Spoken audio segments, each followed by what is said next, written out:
ನಮಸ್ಕಾರ ವೀಕ್ಷಕರೇ, ಇವತ್ತು ನಾವು ಈನೋ ಸೋಡಾ ಏನು ಉಪಯೋಗಿಸ್ದೆ ಮಂಡಕ್ಕಿಯಿಂದ ದಿಢೀರಾಗಿ ದೋಸೆ ಹೇಗೆ ಮಾಡೋದು ಅಂತ ನೋಡೋಣ. ಈ ಮಂಡಕ್ಕಿ ದೋಸೆ ತುಂಬ ಗರಿಗರಿಯಾಗಿರುತ್ತೆ. ಬೆಳಗಿನ ತಿಂಡಿಗೆ, ಸಂಜೆ ಊಟಕ್ಕೂ ಇದನ್ನು ಮಾಡ್ಕೋಬಹುದು. ತುಂಬ ಲೈಟಾಗಿರುತ್ತೆ ಈ ದೋಸೆ.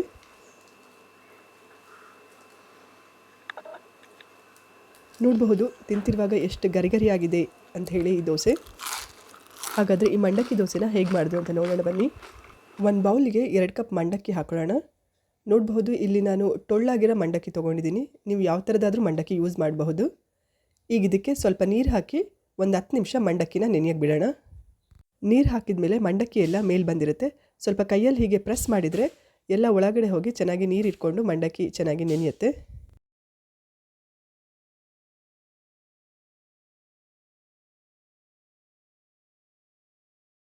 ಇನ್ನೊಂದು ಬೌಲಲ್ಲಿ ಅರ್ಧ ಕಪ್ ರವೆ ಹಾಕೋತಿದ್ದೀನಿ. ಇಲ್ಲಿ ನಾನು ಚಿರೋಟಿ ರವೆ ತೊಗೊಂಡಿದ್ದೀನಿ. ನೀವು ಚಿರೋಟಿ ರವೆ ಇದ್ದರೆ ಚಿರೋಟಿ ರವೆನೇ ತೊಗೊಳ್ಳಿ, ಇಲ್ಲಾಂದರೆ ಮೀಡಿಯಮ್ ರವೆ ಕೂಡ ತೊಗೊಬಹುದು. ಅರ್ಧ ಕಪ್ ರವೆಗೆ ಅರ್ಧ ಕಪ್ ನೀರು ಹಾಕಿ ಈ ರವೆನೂ ಒಂದು 10 ನಿಮಿಷ ನೆನೆಯಕ್ಕೆ ಬಿಡೋಣ.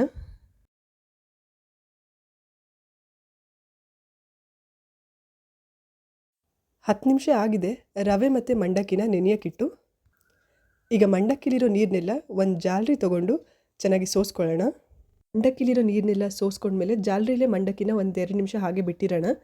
ಸೊ ಮಂಡಕ್ಕಿಲಿರೋ ಎಕ್ಸ್ಟ್ರಾ ನೀರೆಲ್ಲ ಹೋಗಲಿ ಅಂತ. ಈ ಟೈಮಲ್ಲಿ ನಾವು ದೋಸೆ ಹಿಟ್ಟು ಮಾಡೋಕ್ಕೆ ಏನೇನು ಇಂಗ್ರೀಡಿಯೆಂಟ್ಸ್ ಬೇಕೋ ಅದನ್ನೆಲ್ಲ ಒಂದು ಮಿಕ್ಸಿ ಜಾರಿಗೆ ಹಾಕೊಳ್ಳೋಣ. ಮಿಕ್ಸಿ ಜಾರಿಗೆ ನೆನೆಸಿಟ್ಕೊಂಡಿರೋ ಚಿರೋಟಿ ರವೆ ಹಾಕೊಳ್ಳೋಣ. ಚಿರೋಟಿ ರವೆ ಹಾಕಿದ ಮೇಲೆ ಅರ್ಧ ಕಪ್ ಚಿರೋಟಿ ರವೆಗೆ ಅರ್ಧ ಕಪ್ ಮೊಸರು ಹಾಕೊಳ್ಳೋಣ. ಸಿಹಿ ಹುಳಿ ಯಾವುದೇ ಮೊಸರಿದ್ರೂ ಆಯಿತು, ಅರ್ಧ ಕಪ್ ಮೊಸರು ಹಾಕೊಳ್ಳೋಣ. ಈಗ ಇದಕ್ಕೆ 2 ಚಮಚ ಕಡಲೆ ಹಿಟ್ಟು, ನಾವೇನು ಊಟ ಮಾಡೋಕ್ಕೆ ಯೂಸ್ ಮಾಡ್ತೀವಲ್ಲ ಅದೇ ಚಮಚದಲ್ಲಿ 2 ಚಮಚ ಕಡಲೆ ಹಿಟ್ಟು, 2 ಚಮಚ ಗೋಧಿ ಹಿಟ್ಟು, 1/4 ಚಮಚದಷ್ಟು ಸಕ್ಕರೆ ಹಾಕೋಣ. ಸೊ ಸಕ್ಕರೆ ಹಾಕೋದ್ರಿಂದ ದೋಸೆ ಕಲರ್ ಚೆನ್ನಾಗಿ ಬರುತ್ತೆ. ರುಚಿಗೆ ತಕ್ಕಷ್ಟು ಉಪ್ಪು. ಈಗ ನೀರು ಸೋಸಿಟ್ಕೊಂಡಿರೋ ಮಂಡಕ್ಕಿ ಹಾಕೊಳ್ಳೋಣ. ಮುಚ್ಚಳ ಮುಚ್ಚಿ ನುಣ್ಣಗೆ ರುಬ್ಕೊಳ್ಳೋಣ. ಇಲ್ಲಿ ನಾನು ರುಬ್ಬಕ್ಕೆ ಯಾವುದೇ ಥರದ ನೀರು ಹಾಕಿಲ್ಲ. ಮಂಡಕ್ಕಿ ನೆನೆಯಕ್ಕೆ ಇಟ್ಟಿರುವಾಗ ಹಾಕಿರೋ ನೀರು ಹಾಗೆ ಅರ್ಧ ಕಪ್ ಮೊಸರು ಹಾಕಿದ್ದೀವಲ್ಲ ಅದೇ ಸಾಕಾಗುತ್ತೆ. ಸೊ ಎಕ್ಸ್ಟ್ರಾ ನೀರು ಹಾಕಿ ರುಬ್ಬೋ ಅವಶ್ಯಕತೆ ಇರಲ್ಲ. ನೋಡ್ಬೋದು ಇಷ್ಟು ನುಣ್ಣಗಿದ್ರೆ ಆಯಿತು ದೋಸೆ ಹಿಟ್ಟು. ಮುಟ್ಟಿದರೆ ಬೆಣ್ಣೆ ಮುಟ್ಟಿದಂಗಿದೆ, ಅಷ್ಟು ಫೈನ್ ಪೇಸ್ಟ್ ಆಗಿದೆ. ಈಗ ಈ ದೋಸೆ ಹಿಟ್ಟನ್ನ ಒಂದು ಪಾತ್ರೆಗೆ ಹಾಕೊಳ್ಳೋಣ.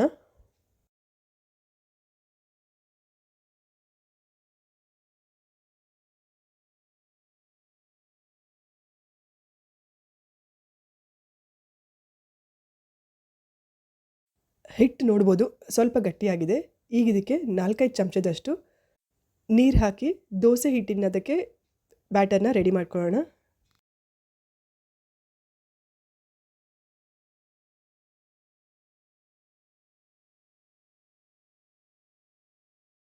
ಅದಕ್ಕಿದ್ರಾಯಿತು ದೋಸೆ ಹಿಟ್ಟು. ಈಗ ಈ ದೋಸೆ ಹಿಟ್ಟನ್ನ ಒಂದು 10 ನಿಮಿಷ ರೆಸ್ಟ್ ಮಾಡೋಕ್ಕೆ ಇಡೋಣ.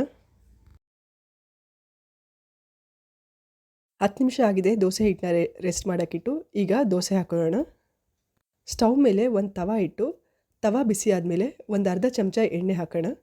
ಎಣ್ಣೆ ಸ್ವಲ್ಪ ಬಿಸಿ ಆದಮೇಲೆ ಸ್ವಲ್ಪ ನೀರು ಚಿಮುಕಿಸಿ ಕಿಚನ್ ಟವಲಿಂದ ಪ್ಯಾನ್ ಎಲ್ಲ ಕಡೆಯೂ ಚೆನ್ನಾಗಿ ಒರೆಸ್ಕೊಳ್ಳೋಣ. ಹೀಗೆ ಮಾಡೋದ್ರಿಂದ ದೋಸೆ ಎಲ್ಲೂ ಕಿತ್ಕೊಳ್ದೆ, ಪ್ಯಾನಿಗೆ ಅಂಟ್ಕೊಳ್ದೆ ಕ್ಲೀನಾಗಿ ನೀಟಾಗಿ ಬರುತ್ತೆ. ನೀವು ನಾನ್ ಸ್ಟಿಕ್ ತವ ಯೂಸ್ ಮಾಡ್ತಿದ್ರೆ ಈ ಸ್ಟೆಪ್ಸ್ನ ಮಾಡೋ ಅವಶ್ಯಕತೆ ಇರಲ್ಲ. ಡೈರೆಕ್ಟಾಗಿ ದೋಸೆ ಹಾಗೆ ಹಾಕೋಬಹುದು. 1 ಚಮಚ ದೋಸೆ ಹಿಟ್ಟು ತೊಗೊಂಡು ಪ್ಯಾನ್ ಮೇಲೆ ಹಾಕಿ ನಾವು ಈಗ ಉದ್ದಿನ ದೋಸೆ ಹೇಗೆ ಸ್ಪ್ರೆಡ್ ಮಾಡ್ತೀವಿ ಅದೇ ಥರ ಚೆನ್ನಾಗಿ ತೆಳುಗೆ ಸ್ಪ್ರೆಡ್ ಮಾಡ್ಕೊಳ್ಳೋಣ. ನೀವು ಎಷ್ಟು ತೆಳುಗೆ ಬೇಕೋ ಅಷ್ಟು ತೆಳುಗೆ ಸ್ಪ್ರೆಡ್ ಮಾಡ್ಬೋದು. ಯಾಕಂದರೆ ಚಿರೋಟಿ ರವೆ ಹಾಕೋದ್ರಿಂದ ಇದು ಈಸಿಯಾಗಿ ಸ್ಪ್ರೆಡ್ ಮಾಡೋಕ್ಕೆ ಬರುತ್ತೆ. ದೋಸೆ ಮೇಲೆ 1 ಚಮಚ ಎಣ್ಣೆ ಹಾಕಿ ದೋಸೆನ ಗರ್ಗರಿ ಆಗೋ ತನಕ ಬೇಯಿಸ್ಕೊಳ್ಳೋಣ.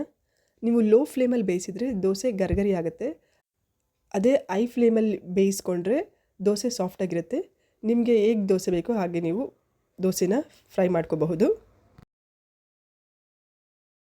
ದೋಸೆನ ನಾನಿಲ್ಲಿ ಪೊಟೆಟೊ ಪಲ್ಯ ಮತ್ತು ತೆಂಗಿನಕಾಯಿ ಚಟ್ನಿ ಜೊತೆ ಸರ್ವ್ ಮಾಡ್ತಿದ್ದೀನಿ.